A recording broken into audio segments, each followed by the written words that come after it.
The Chicago Bears' big splash free agent isn't a free agent after all, but a trade for Keenan Allen. Don't let his age fool you. He is still an elite wide receiver that gives the Chicago Bears their best wide receiving duo since 2014. You are Locked On Bears, your daily Chicago Bears podcast. Part of the Locked On Podcast Network, your team every day.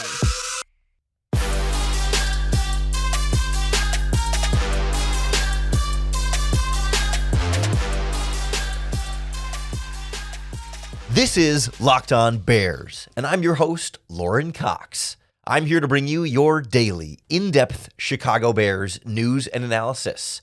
You can follow me on Twitter at CoxSports1, and you can follow Locked On Bears on all of your favorite social media platforms at Locked On Bears, including the Locked On Bears YouTube channel, where you can keep up with all of our video podcasts as well. Thanks for making Locked On Bears your first listen today. We're part of the Locked On Podcast Network, your team every day. Today's episode is brought to you by FanDuel Sportsbook. Make every moment more. Right now, new customers get $200 in bonus bets with any winning $5 bet. Visit FanDuel.com/lockedon to get started. On the show today, we react to the Keenan Allen trade, the big splash from Ryan Poles getting a dynamic receiver to pair with DJ Moore and really set up whoever the quarterback will be in 2024 into a great position. We'll look at what the Bears are actually getting at this stage of Keenan Allen's career, how much it's going to cost them, how good he still is, what the concerns might be along with that, how he'll fit into this Bears offense, and why trading for a receiver like this may have been the Bears' best bet compared to signing an outside free agent. And then we'll kind of look at what they still might need from here, both at wide receiver and where else they should still act in free agency. But Keenan Allen comes over as a big splash and a move that's really easy to get excited about. Yes, he's 31 and about to turn 32, but he's still playing the best football of his career. Like, he is not showing signs of slowing down anytime soon. We know he's not going to be elite forever, but even at 31 this past season, he set a career high in receiving yards per game at 95.6 yards per game. It wasn't a career high in total receiving yards because he only played 13 games, but 108 catches for 1,243 yards and 7 touchdowns. This is not a receiver slowing down. During a year, you may recall, with a coaching change in Los Angeles, generally a relatively disappointment across the board for the Chargers, but not Keenan Allen. I mean, yes, it was a bounce back for him after he had missed some time the year before, and injuries in back-to-back seasons is that's really the main concern here, the only potential red flag that goes up with a trade like this. But that's why it only costs the Chicago Bears a 4th-round pick to get a 1,200-yard receiver to pair with their already 1,000-yard receiver on the outside. I mean, you can't be anything but excited to see DJ Moore and Keenan Allen working together in this Bears offense. He also comes at a reasonable price, given the kind of production that Keenan Allen has. He only has 1-year deal left in his contract. And so it is, in that sense, at the very least, a rental for this one season. But given the familiarity between Keenan Allen and Chicago Bears wide receivers coach Chris Beatty, who worked together in Los Angeles for a while, there's no reason to think that the Bears are only going to keep Keenan Allen for 1 year. Like, certainly it's possible, but they're not locked into only 1 year of Keenan Allen. They are right now, but you could easily see them play out this season, and then if things still go well, work out some sort of long-term extension there, and you're still getting that player for a 4th-round pick only. But on top of that, you don't even have to pay full price salary cap-wise for Keenan Allen. Yes, he has a roster bonus that goes into effect on Saturday or Sunday this weekend, so his salary is going to go up by $5 million this weekend. But his cap hit for the Chicago Bears will still be $23.1 million. His cap hit for the Chargers before the trade was, I think, around $35 million. So even with the trade, the Chargers are still going to be paying him $11 million this season. The Bears are just picking up the other $23.1. And to pay $23 million for a 1,200-yard receiver is good value for the Bears. He's making less money than Christian Kirk of the Jacksonville Jaguars, less money than Amari Cooper and Terry McLaurin. Like, he's making just a little bit more money than like T. Higgins has on the franchise tag. And there's another franchise tag receiver. I think Michael Pittman is on the same kind of thing. Like, that's the kind of money Keenan Allen is getting. He's basically getting pretty darn close to what DJ Moore is getting. You're getting high production at below market value. If Keenan Allen were a free agent and signed a new deal, he might be getting more than $23 million a year on that new deal. Maybe it's not a long-term deal, but it's certainly going to be at that kind of rate. So the Bears are getting a good value for him in terms of the salary. You give him a fourth-round pick, which is not insignificant, but it's not like this was a second or a first or, an early draft pick. It's still outside of the top 100 picks. So for me, like, that's very valuable for the Bears to have in here, that the production is there, the compensation's not crazy, and he gives you options now for the wide receiver position that either, he and DJ Moore can just be a great duo and you don't have to address that position with as many resources, or if you still end up drafting a wide receiver, Allen can help mentor that receiver. And even if you give up from Keenan Allen after one season, like, you've still had him there along with DJ Moore to groom whoever you might draft this season to have that young player take over next year. Like, I think the Bears aren't going into this with a specific plan there of like, do we only keep Keenan Allen for one? I think they'll say, well, we'll see how it plays out. If he has another strong year and has a lot of tread left on the tires, you can work out an extension at some point down the line and keep him for another couple of seasons. And if he really slows down this year, that's fine. You're still going to get some good production out of him. Maybe not 1,200 yards, but you still get good production. And then, let him hit the free agent market. And okay, you gave up a fourth-round pick. No harm, no foul there. Like, yes, you don't like to be diminishing the draft picks even more. The Bears are now down to, I think, just 4 picks in this upcoming draft. Or is it, just 4 picks. The 2 firsts, and then a third and 1 fourth-round pick is all they've got right now. But you can trade down from the 9th overall pick and acquire more picks. You could trade Justin Fields and acquire more picks. And certainly with that 4th-round pick, you're not going to get any player anywhere close to as good as Keenan Allen, at least not right away in 2024. Instant offense, instant addition, instant dynamic playmaking, and he has a skill set that should age well, right? Keenan Allen doesn't win with elite speed or elite size. He wins with elite smarts and elite route running. And as long as you can stay healthy, elite route running will age very, very well. If you slow down a little bit, that's okay, because he's got the sort of the savviness to fake routes and sell things in certain directions and then break out in the other direction. And even if he loses a step of explosiveness, like, he can still create that separation for years and years to come. Injuries are really the only red flag on the deal. Dealt with hamstring stuff during 2022. This past season, he missed the final 4 games of the year with a heel injury. But I can't help but wonder how much of the missing the last 4 games of the season was related to the Chargers firing their head coach and being out of contention anyway. Could he have played through that injury or returned from that injury sooner if the Chargers were going to the playoffs? Like, I don't know that to be the case, but I wonder if maybe he took it a little bit more cautiously and didn't push it or rush back because the season was over, and that maybe those 4 games aren't the same as like 4 games where he was truly, truly hurt and sidelined. So we'll keep an eye on the durability thing, but it'll help that he's not going to be purely the number one target all the time. You got DJ Moore on the other side to take a lot of attention from him too. So we'll look at how this Bears receiving core now comes together and why being able to trade for someone like Keenan Allen is more valuable to the Bears than going out and signing someone like that in free agency. Next on Locked On Bears. This episode of Locked On Bears is brought to you by our friends at Robinhood. Did you know that even if you have a 401k for retirement, you can still have an IRA as well? Robinhood has the only IRA that gives you a 3% boost on every dollar you contribute when you subscribe to Robinhood Gold. But get this, now through April 30th, Robinhood is even boosting every single dollar you transfer in from other retirement accounts with a 3% match. That's right, there's no cap on that 3% match. Robinhood Gold gets you the most for your retirement thanks to their IRA with a 3% match. This offer is good through April 30th. Get started at robinhood.com/boost. Subscription fees apply. And now for some legal info. Claim as of Q1 2024, validated by Radius Global Market Research. Investing involves risk, including loss. Limitations apply to IRAs and 401ks. 3% match requires Robinhood Gold for 1 year from date of first 3% match. Must keep Robinhood IRA for 5 years. 3% matching on transfers is subject to specific terms and conditions. Robinhood IRA available to U.S. customers in good standing. Robinhood Financial LLC, member SIPC, is a registered broker-dealer. Keenan Allen comes to the Chicago Bears as an elite running mate for DJ Moore. That's really going to help Shane Waldron and whoever the Bears quarterback is to stress opposing defenses in ways that they're just not going to have enough answers for. We talked about this a little bit with the signing of Gerald Everett as well as a number 2 tight end. But like when you can get different threats that can do different things and you can put them in different sides of the field and work them in different motions, like the defense has to pick their poison somewhere.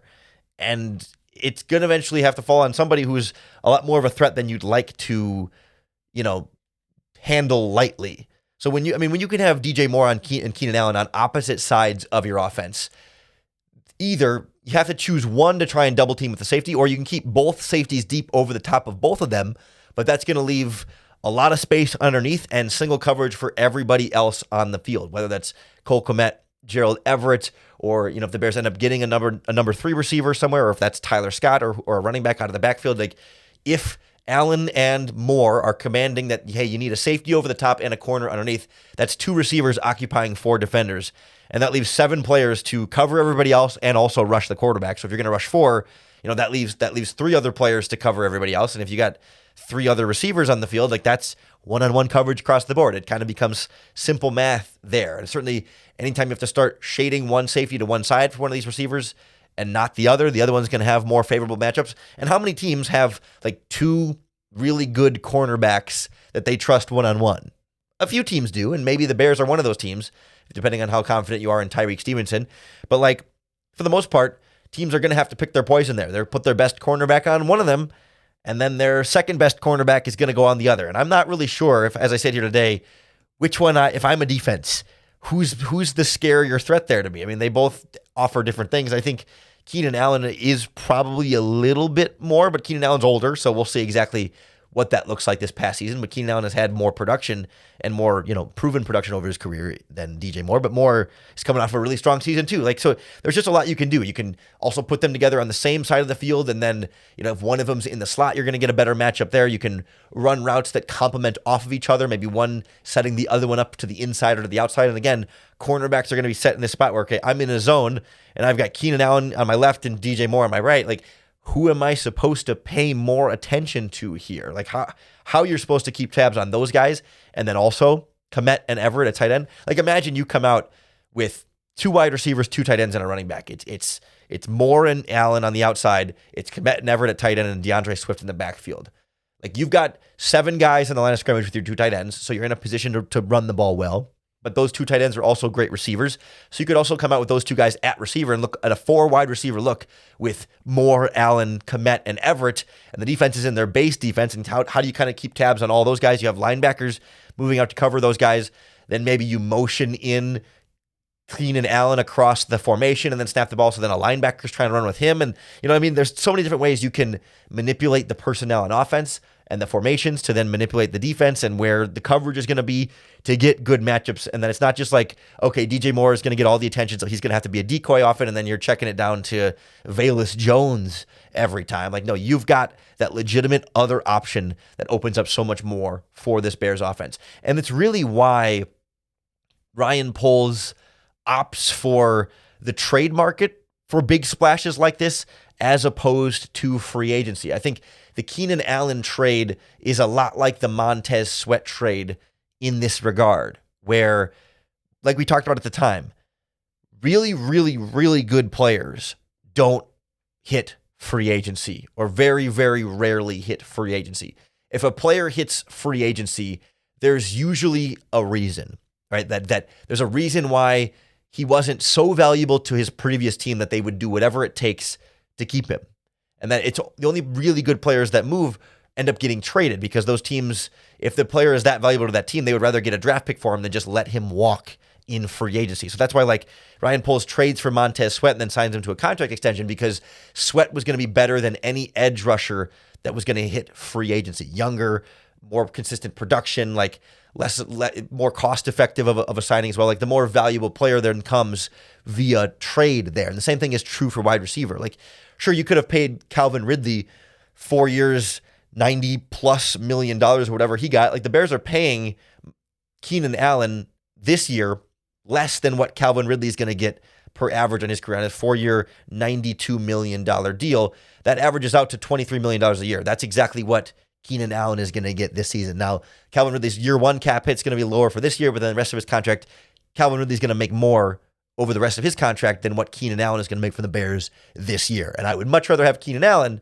than Calvin Ridley. No disrespect to Calvin Ridley, but Keenan Allen is a Pro Bowl wide receiver. He was a Pro Bowl wide receiver this year, and all it took to get him was a 4th-round pick. Like, that's where Ryan Poles is able to get really good value here. Yes, a 4th-round pick is not a throwaway pick, but it's not too much for a really good season of Keenan Allen. And then, again, with the ability to extend Keenan Allen, it doesn't have to be a 1-year deal. It can be. The Bears have the flexibility to make it a 1-year deal if it doesn't work out well. But if it does work out well, then they get however many more years of Keenan Allen they want to sign him for, and all you had to do was give up the 4th-round pick. Like, that's what really, I think, intrigues me about this movie is it can be as short or as long as the Bears want, and the 4th-round pick is not too much of an investment to get that flexibility on a Pro Bowl 1,200-yard receiver to pair with your already 1,000-yard receiver in DJ Moore. Like, the Bears have not had wide receivers like this since Brandon Marshall and Alshon Jeffrey, and maybe by the end of the season, these two receivers will be better than what we saw from Brandon Marshall and Alshon Jeffrey. We'll see. It'll depend on the quarterback play and whether that's Caleb Williams or, most likely, or if there's a chance it could be Justin Fields. But I would imagine Fields is going to be upset seeing them do all this to support the quarterback right before they most likely still end up moving him. But it's the nature of the beast. And it certainly helps you feel better about a rookie quarterback coming into a situation with 2 great veteran receivers, 2 solid veteran tight ends, a solid backfield. And the Bears added a couple more offensive linemen this week as well. We're not going to spend a lot of time on that today, but this offense is really coming together now. For all the complaining about Poles not doing anything in free agency, kind of quietly, and now with the big splash, he's got this roster pretty well filled out on offense. We'll look at where the holes still might lie at wide receiver. I'd still like to add something else there. And then plus what else the Bears need to do through the rest of free agency in the draft. Next on Locked On Bears. This episode of Locked On Bears is brought to you by our friends at FanDuel Sportsbook, America's #1 sportsbook. Say goodbye to busted brackets because FanDuel lets you bet on every game of the tournament. Whether you're betting on a big upset or riding the #1 seed, it's time to go down dancing on America's #1 sportsbook. Right now, new customers get $200 in bonus bets with your first winning $5 bet. So you bet $5 on any bet on FanDuel, and if that bet wins, not only do you get your winnings from that $5 bet, but you're going to get an extra $200 in bonus bets added into your account that you can use on anything. Point spreads, money lines. You can even pick who's going to win the whole college basketball tournament, or you can bet on the NFL draft, who's going to get picked where, how many players at each position are going to go in the first round, and etc. It's a great way to get started. To get your $200 in bonus bets, visit FanDuel.com/lockedon and bet on college hoops until they cut down the nets. Keenan Allen fills a major need for the Chicago Bears at wide receiver, but I'd still like to see them go out and add one more. It doesn't need to be an expensive wide receiver. It doesn't need to be a big name wide receiver. It doesn't need to be a first round wide receiver, but I would like to see a little bit more additional wide receiver depth added. And then for me, from there, all eyes are on the defensive line as like the last big thing I want to see Ryan Poles address. But when you look at wide receiver in particular, like as we've seen these Bears free agent moves play out in the offensive depth chart in general, like you've got DJ Moore, Keenan Allen, 1 and 2. Tyler Scott's your 3 at this point. Velus Jones is your 4, and Simba Webster is your 5. Could you get away with that being your 53-man roster group at wide receiver? I mean, DJ Moore and Keenan Allen will be fine. Can you get away with Tyler Scott as your number 3? I mean, it's not ideal. Could you get away with it? I mean, you run a lot more 2 tight end sets with Cole Kmet and Gerald Everett. And obviously the Bears are going to sign undrafted free agents, and they're still going to add depth at wide receiver, like bottom of the roster guys. But I'd like to see one more player with some kind of something there, whether it's a first-round pick, a third-round pick, a fourth-round pick, or a cheap veteran free agent. I want to have a better number 3 receiver so that Scott can be my 4 and Velus Jones and Simba Webster can compete to be my 5 and an undrafted free agent can compete to be with my 5 and kind of go about it that way. Like I don't want to have to rely on Tyler Scott to be that big of a role as a number 3 receiver because I think Waldron is going to want to use a lot of 3 wide receiver sets in addition to a lot of multiple tight end sets now with Cole Kmet and Gerald Everett. But that number 3 spot is still a little bit too important of a role. But like otherwise, you look across the offense, you've got, quarterback is quarterback, but running back, you got Swift and Herbert and Johnson, you're good. Fullback, you're good. Tight end, you've got Kmet and Everett. Maybe you'd like a number 3 tight end at some point, but Steven Carlson's also under contract, but maybe some, again, veteran minimum player at tight end, but you're more or less you're good at tight end. You're pretty much good at tackle and guard. They've added some depth at both of those spots. And then they signed another free agent center to go with the center they traded for. And they traded for Ryan Bates, and then they signed Coleman Shelton from the Los Angeles Rams, who was their starter last season. I would say he's an average starting center, but between him and Bates, you've got a competition then for the starting center job. And you feel like between the two of them, one of them should be a pretty good starter. The other one should be a pretty good backup. They got some versatility to play guard as well. So all of a sudden, the offensive line depth is starting to feel pretty good. And across the board on the offense, it's like, all right, the starting unit feels pretty close to in place. You could still add a tackle in the first round. You could still add a wide receiver in the first round, but you don't have to. And that's the way Ryan Poles likes to get into the draft, right? Plug in some holes in free agency so you can get to the draft and not have to draft a certain player early because you just need that wide receiver in the first round. Now you don't. You still could, but you don't need that wide receiver in the first round. It leaves the needs really lingering on that defensive line for me. You've got kind of a hole at defensive end.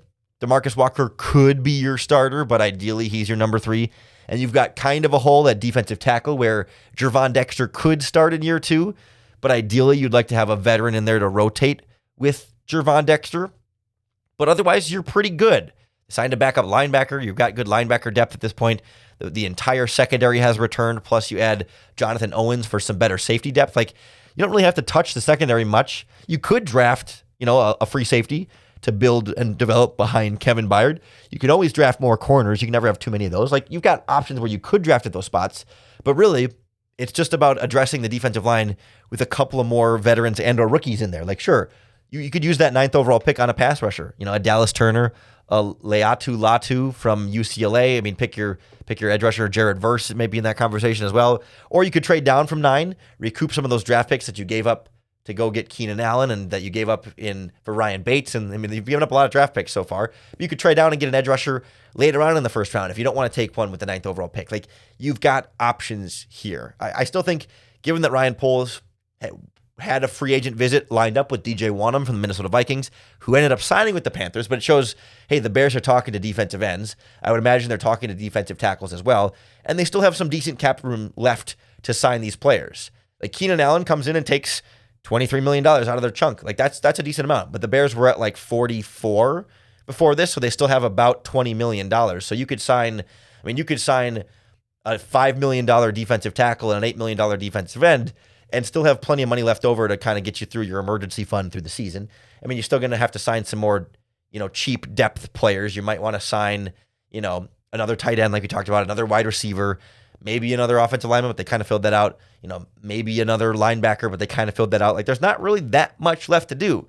And that's where I'm left, again, like, everyone was so mad at Ryan Poles. It was like, oh man, Poles is blowing it. What's Poles doing? They're not signing anybody. They're not doing anything. It's like, they're kind of doing it.